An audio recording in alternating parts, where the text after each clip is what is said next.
Hello everyone, welcome back to doc academy.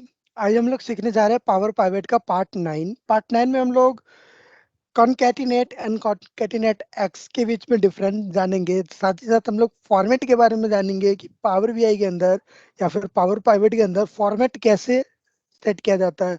Like हम लोग Excel में यूज करते थे, टेक्स्ट होता है, उसकी जगह यहाँ पे फॉर्मेट होता है। तो हम लोग इसको प्रैक्टिकली चेक करते हैं, ओपन करते हैं हम लोग पावर पाइवेट एक्सेल का, और यहाँ पे हम लोग चेक करते हैं। ये हमारा पावर पाइवेट है, जिसमें हमने अभी तक लास्ट क्लासेस में हमने कुछ डाइक्स की कोडिंग किया था। नाउ अब हम लोग इसी को ओपन करने जा रहे हैं और नेक्स्ट पे कॉन्कैटिनेट। आप समझ सपोज करो आपको सिटी एंड कंट्री को कॉन्कैटिनेट करना है। तो यहाँ पे सिटी एंड कंट्री, रीजन कुछ और हो सकता है आपको कॉन्कैटिनेट करने का, लेकिन मैं फिलहाल आपको एक एग्जांपल के लिए दे रहा हूँ। एक जगह पे लिख रहे हैं, देन यहाँ पे हम लोग फार्मूला लिख रहे हैं कॉन्कैटिनेट। आपको टेक्स्ट वन लिखना है कंट्री,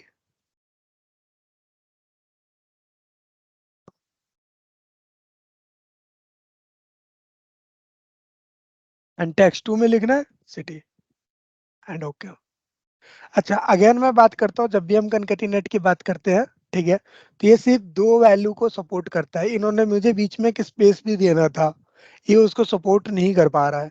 तो ऐसे सिचुएशन में हमें सॉरी, ऐसे सिचुएशन में हमें नेस्टेड कॉन्कैटिनेट का इस्तेमाल करना पड़ेगा। तो नेस्टेड कॉन्कैटिनेट के लिए हम लोग क्या करेंगे, यहाँ पे कॉन्कैटिनेट का फॉर्मूला नहीं लगाएंगे, हम सीधा लिखेंगे country and space and city. आप एंड यूज करके जितनी भी वैल्यू को कॉन्केटिनेट करना चाहता हो या कॉन्केट करना चाहते हो, आप वो कर सकते हो। यहाँ पे कोई लिमिटेशन नहीं होगी इस चीज की, ठीक है। बट जब आप कॉन्केटिनेट का फॉर्मूला लगाओगे तो वहां पर आपके पास एक लिमिटेशन होगी। अब देखो यहाँ पर ये आ रहा है, अगर मैं इस, क्योंकि देखो कई बार कंट्रीज में भी स्पेस है, तो उस चीज को हमें समझने के लिए हमने एक सिंबल दे दिया, और जिससे लोगों को ये समझ में आया कि भाई यहाँ तक तो कंट्री नाम था और यहाँ से हमारा सिटी का नाम स्टार्ट हुआ। जो कॉन्केटिनेट होता है ये होता है हमारा कॉलम बेस पे चलता है, ठीक है। बट एक फंक्शन हमने अभी और बोला था कॉन्केटिनेट एक्स, ठीक है। चलो हम लोग कंट्री ही ले लेते हैं यहाँ पे, ठीक है। और यहाँ पर हमने डाला equal to concatenate X, concatenate X, ये रहा हमारा। अब ये कहता है सबसे पहले आप टेबल डालो, ठीक है। टेबल का नाम बताओ। तो टेबल का नाम अपना है डेटा है, आई थिंक ये टेबल है, डेटा है इसका नाम। डेटा नहीं है, टेबल भी नहीं है, इसका नाम क्या है? ओके, सैंपल सीएसवी फॉर, ये है इसका नाम, sample data, sample CSV format data, ये टेबल का नाम है। अब हमसे पूछा गया है कि आप बताओ वैल्यू, ठीक है, एक्सप्रेशन बताओ। तो एक्सप्रेशन में हमने डाला value, value of country, value of country, ये हमने डाल दिया, ठीक है। अब हमसे पूछा गया है डिक्लेमेशन दो, ठीक है। अब हमें बोला गया है कि डिक्लेमेशन दो भाई, तुम डिक्लेमेशन बताओ कि कौन सा है, ठीक है। तो डिक्लेमेशन में अब हमारे पास आएगा, आप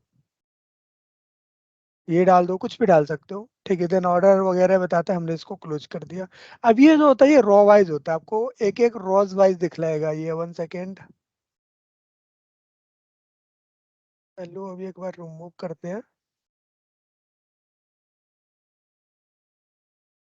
एंड ओके। अब इसमें एक प्रॉब्लम है, और प्रॉब्लम ये है कि यहाँ पर आप देखोगे ये सारी की सारी वैल्यू जो है वो रिपीट हो रही है, हमें ये यूनिक चाहिए। तो उसके लिए हम लोग करेंगे,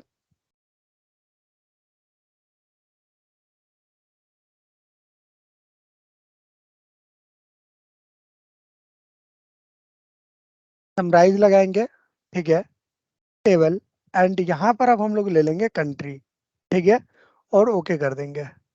ये क्या कर देगा, समराइज कर देगा इसको, ठीक है।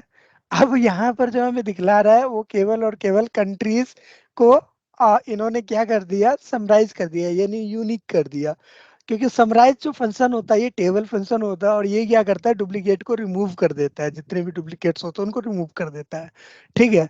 तो अब यहाँ पर जो टेबल ले लिया, टेबल के अंदर कोई भी कंट्री 2 टाइम्स नहीं आ रहा है, एक ही टाइम आ रहा है, तो इस सिचुएशन में इन्होंने समराइज कर दिया। अब एक चीज और नोटिस करोगे, यूनाइटेड स्टेट के अंदर भी United state, China and Brazil तीनों को दिखा रहा है। तो उसके पीछे का जो लॉजिक है, वो लॉजिक ये है कि जो हमारा कॉन्केटिनेट एक्स होता है, ये हमारा काम करता है रॉ लेवल पे। अब वहीं जब हम कॉन्केटिनेट की बात करते हैं तो वो हमारा काम करता है कॉलम लेवल पे। तो ये डिफरेंट है दोनों के बीच में। एंड सेकंड थिंग, एक चीज और बता दूं आप लोगों को, ये आपको पावर पाइवेट के अंदर तो ज्यादा काम नहीं आएगा, लेकिन अगर आप पावर बीआई यूजर हो तो वहां पर ही आपको बहुत काम आने वाला है, आपको कार्ड्स वगैरह बनाने में, हेडर्स वगैरह टाइप करने में, ठीक है। सो ये हो गया हमारा। नेक्स्ट है हमारा फॉर्मेट। तो ये हमारे पास डेट है, ठीक है। इस डेट को मुझे फॉर्मेट करना है। इस डेट का मुझे केवल मंथ चाहिए या केवल डेट चाहिए, इस टाइप की कोई चीज चाहिए। तो फॉर एग्जांपल यहाँ पे मुझे डे चाहिए। तो जैसे कि आप देखो, ये कोई बहुत बड़ा डिफरेंट नहीं है फॉर्मेट में।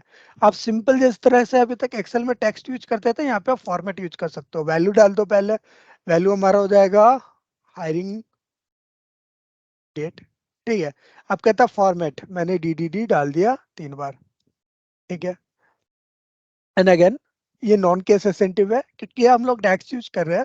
तो डैक्स जो केस सेंसिटिव नहीं है, तो यहाँ पे आपको कैपिटल लेटर और स्मॉल लेटर के बीच में डिफरेंट करने की जरूरत नहीं है। बट हाँ, जहां से आपने ईटीएल प्रोसेस करके पावर क्वेरी से लेकर आए हो, उसमें जो लैंग्वेज यूज होता है एम लैंग्वेज या एम लॉजिक, वो हमारा केस सेंसिटिव है। वहां पे आपको कैपिटल लेटर और स्मॉल लेटर को वेरी करने की जरूरत है, ठीक है। अब यहाँ पर हम लोग मंथ का नाम डालना चाह रहे थे, मंथ, ठीक है। तो मंथ के लिए हमने यहाँ पे ये डाल दिया, format hiring date M and okay. यहाँ पे हमारा जैन फेब मार्च ये सब हो गया, ठीक है।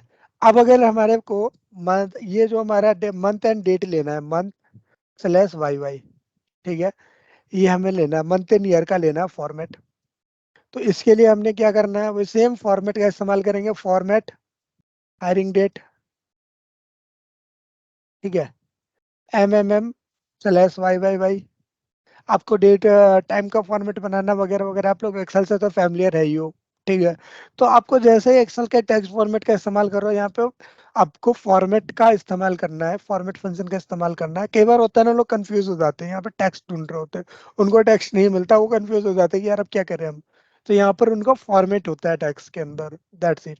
और इसका देखिए, इसको आप क्लोज करके आप वापस से अपने एक्सेल में जा सकते हो। सो दोस्तों, अगर आपको हमारी वीडियोस अच्छी लगी हो तो चैनल को सब्सक्राइब कीजिए, अपने दोस्तों के साथ शेयर कीजिए। और अगर आपको कुछ कमी नजर आ रही हो तो हमें कमेंट करके बताइए, ताकि आने वाली वीडियोस में हम उन कमियों को खत्म कर सके। और अगर आपको किसी नेक्स्ट टॉपिक पे, किसी स्पेशल टॉपिक पे एक्सेल के अगर कोई वीडियोस बनवाना है, तो वो भी आप हमें कमेंट करके बता सकते हैं, ताकि आने वाली वीडियोस में जिन टॉपिक पे लोगों की ज़्यादा डिमांड होगी, उसको हम लोग प्रायोरिटी देकर पहले उन वीडियोस पे बनाएंगे। थैंक यू सो मच हमारे साथ जुड़ने के लिए।